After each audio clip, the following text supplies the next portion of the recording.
మాజీ YCP MP Gorantla Madhav ఇటీవల అనంతపురం జిల్లా నారా లోకేష్ పర్యటనపై తీవ్ర స్థాయిలో విమర్శలు చేశారు. వాటిని తిప్పికొడుతూ హిందూపురం ఎంపీ పార్థసారథి గోరంట్ల మాధవ్పై మండిపడ్డారు. సత్యసాయి జిల్లా పెనుగొండలోని హిందూపురం పార్లమెంటు కార్యాలయంలో ఎంపీ పార్థసారథి మీడియా సమావేశం నిర్వహించారు. హిందూపురం మాజీ ఎంపీ గోరంట్ల మాధవ్పై తీవ్ర ఆగ్రహం వ్యక్తం చేశారు. కురబ కులస్తుల ఆరాధ్య దైవమైనటువంటి అపర భగీరథుడు శ్రీ భక్త కనకదాసు విగ్రహ ఆవిష్కరణకు యువగలం అధినేత మంత్రి నారా లోకేష్ రావడం జీర్ణించుకోలేక కూటమి ప్రభుత్వం పైన నాయకులపైన బురదజల్లే కార్యక్రమాలు చేస్తున్నారని అన్నారు. గత ప్రభుత్వం కులాలను అడ్డం పెట్టుకుని అధికారంలోకి వచ్చి ఆ తర్వాత కులాలను తుంగలు తొక్కారని అన్నారు. కూటమి ప్రభుత్వం అధికారంలోకి వచ్చిన వెంటనే కులాలను గుర్తించి వారి ఆరాధ్య దైవాలను పండగలాగా చేసుకునేందుకు జీవోలు పాస్ చేయడంపై వైసీపీ పార్టీ ప్రభుత్వంపై విషం కక్కుతోందని అన్నారు. గోరంట్ల మాధవ్ నువ్వు నోరు అదుపులో పెట్టుకుని మాట్లాడితే సరిపోతుందని అన్నారు.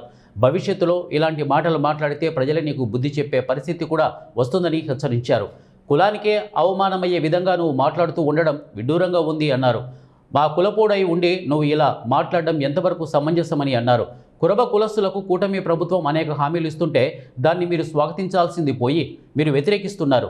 మీ ప్రభుత్వంలో కురబ కులస్తులకు 3 ఎమ్మెల్యేలుగా, మంత్రులుగా, ఎంపీలుగా వస్తే మీరు కురబల కోసం ఏం చేశారని, మీరు ఏమి చేయకపోగా పనిచేస్తున్న వారిపై విమర్శలు గుప్పించడం అవివేకమని ఘాటుగా విమర్శించారు.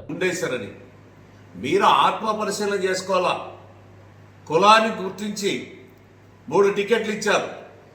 నీకు శంకరనారాయణకి శాసనసభ్యుడిగా, ఉషాకి శాసనసభ్యురాలుగా, మంత్రులుగా, మాధవ్కి పార్లమెంట్ సభ్యుడిగా అవకాశం వచ్చింది. కులాలు చూసి టికెట్లు ఇచ్చారు.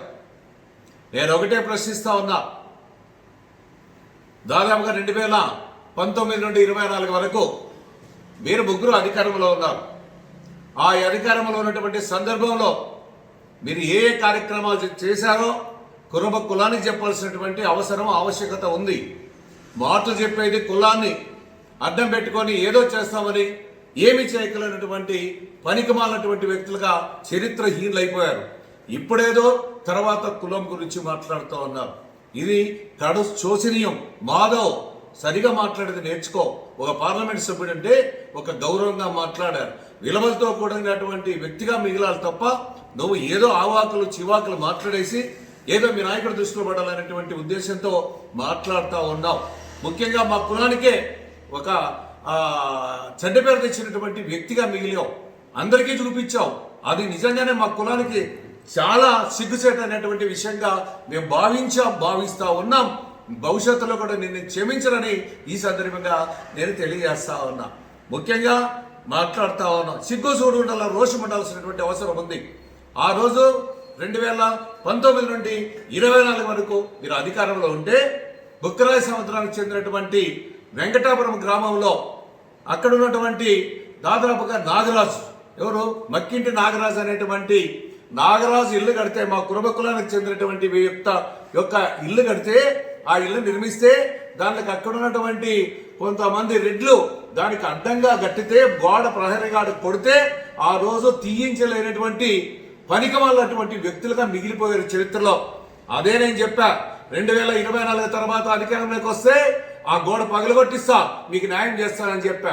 అదే దాన్ని గోడ పగలగొట్టించాం. వాళ్ళు నా ఇంట్లోకి మేము ఈరోజు చేర్చడం కూడా జరిగింది.